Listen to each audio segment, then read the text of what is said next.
Hey guys, तो क्या तुम भी इस तरीके के पेन आर्ट्स बनाना चाहते हो लेकिन तुमसे बन कुछ ये जाता है?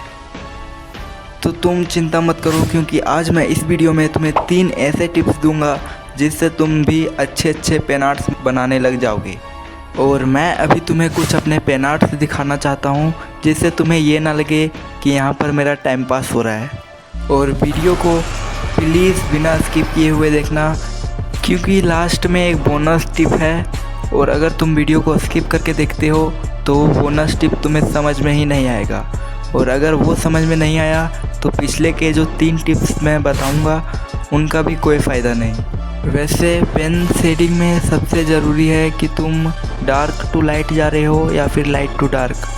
देखो, डार्क टू लाइट जाना थोड़ा इजी है, लेकिन ये तुम पर डिपेंड करता है कि तुम किस तरीके से शेडिंग कर रहे हो, डार्क टू लाइट या फिर लाइट टू डार्क। चलो, तो अभी हम लोग टिप नंबर 1 पे चलते हैं, जो कि है how to hold a pen. तो देखो, तुम्हें पेन को ना ही ज़्यादा आगे से पकड़ना है ना ही ज़्यादा पीछे से।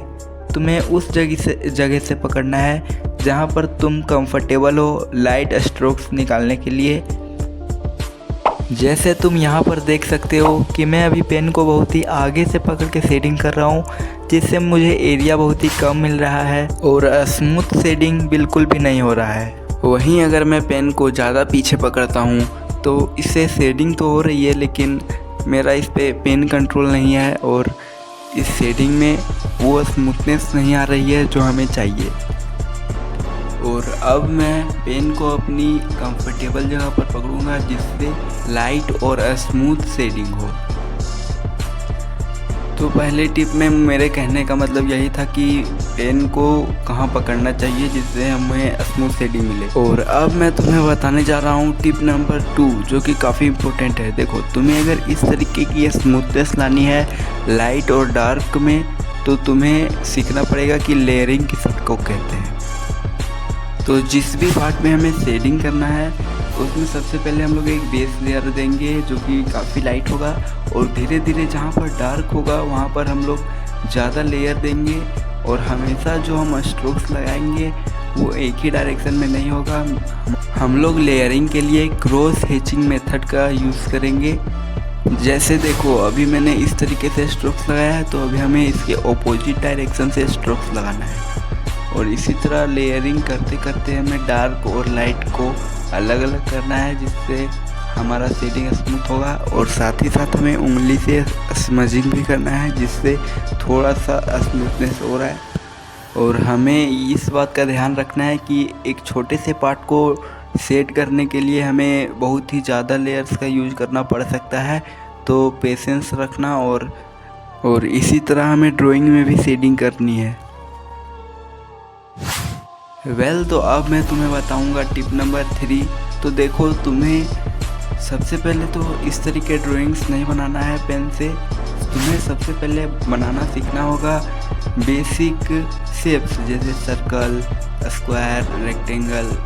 और तुम कोई छोटे छोटे बॉडी के पार्ट्स भी ड्रॉ कर सकते हो, जैसे आँख, नाक, कुछ भी ड्रॉ करो, बस वो पोर्ट्रेट नहीं होना चाहिए।